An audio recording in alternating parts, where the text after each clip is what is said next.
Hi everyone, it's Jan, and I wanted to share this little mini that I created. I am having the most fun playing with a couple of the Tim Holtz dies that I got, and one of them was the hanging sign die. And there's so many possibilities for this. And of course, because I'm a little addicted to minis, I was looking at it to see how I could create a mini. And a friend of mine actually bought a house, and I needed to do something for a little housewarming for her. And so I decided to do just a little mini that's hanging on the sign, kind of like your post, your mailbox might kind of look like this or something. So anyway, it was very quick and very easy because I have been out of town at a conference and totally needed to get it done quickly, and I thought I would share it with you because you might want to do something like this as well. This is the cover. You can see I used the hanging sign, and one of the tips that I would suggest is that in binding it, I used the Tim Holtz D-rings. I think they're Tim Holtz or Seven Gypsies. I'm not sure which one they are, but I loved these because you got the roundness. Let me show you. You have the roundness that can go through the sign up here, but then this flat side allows for the thickness of the books. And I did mine with 5 pages, and here's the front of it. And I was going to show you, I used these little Maya Road houses right over here. I just covered it, and I embossed with some distress. It's Judican's embossing powder, the Rustique Weathered Iron, and I got this quite a while ago, but I really like this. I'm going to show you a little trick that I did to get it to be really simple and easy. So here's my cover. I used some of my Mega Distressed flowers and put these little findings in here that I got from an Etsy shop called The Artful Market, and they just have some beautiful things. But I have a video out on how to make these Mega Distressed flowers.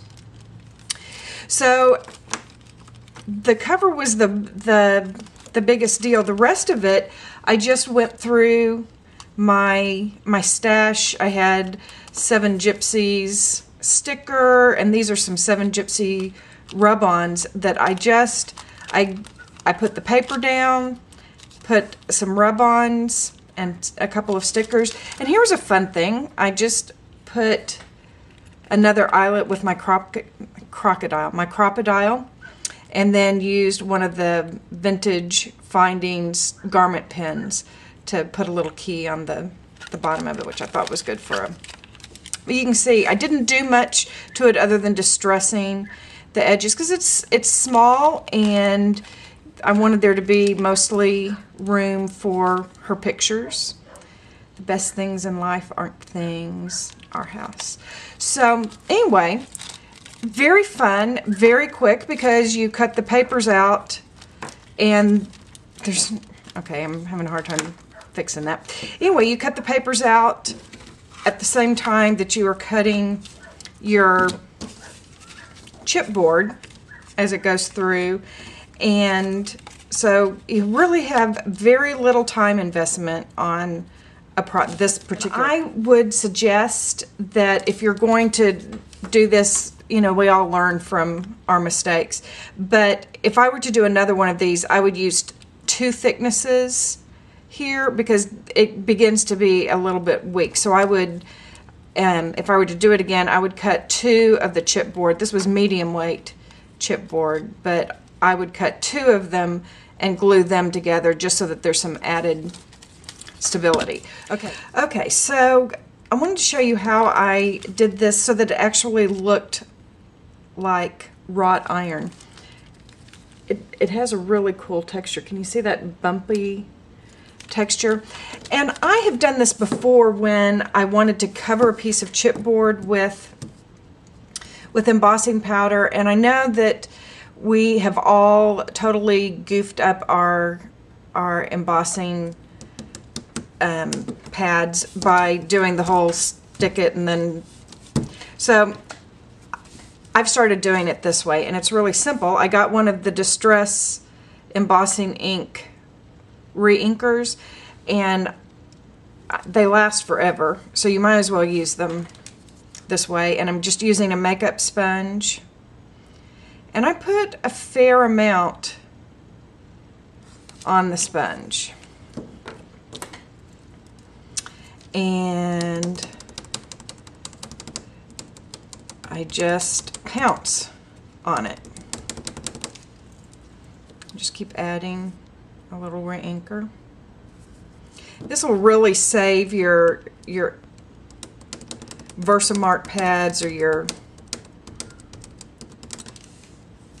whatever your embossing pad is, and most of the brands do make re-inkers.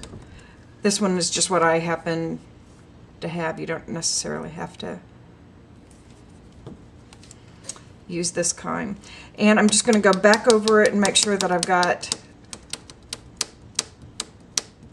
a very good thick covering. Then I'm going to put it on my page here.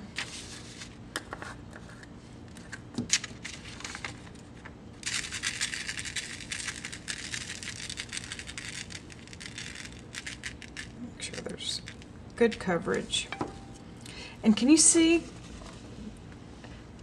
all those little cool little crystals that are in there?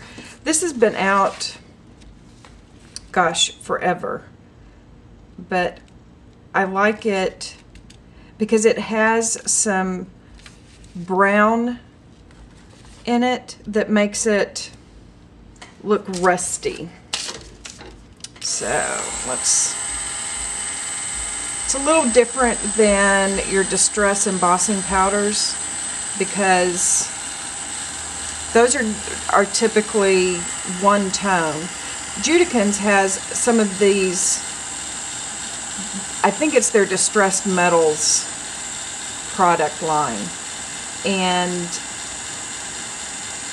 I think you can probably find it on the internet. But I like it when I'm doing things that I want to look like metal, because it's usually two-toned. This one has kind of a rust and a black. And one of the things about doing it, can you see that rusty color that comes with it? I just think it looks like an old wrought iron sign. Anyway, this is a great technique to use when you're wanting to cover like scroll or chipboard or anything like that. I've used it doing my flowers in the Velma technique. Again, it's just simple and easy, and I just keep my little sponge in a baggie so it doesn't get all dirty or whatever. Anyway, I think you ought to try this and try making one of these little minis as well. I think it would be a great little coupon book, or just anything that you needed to do quick and fast for a gift and you don't have a lot of time. Anyway, I've missed you guys. I will be back with another tutorial soon, and thank you for visiting. See you soon.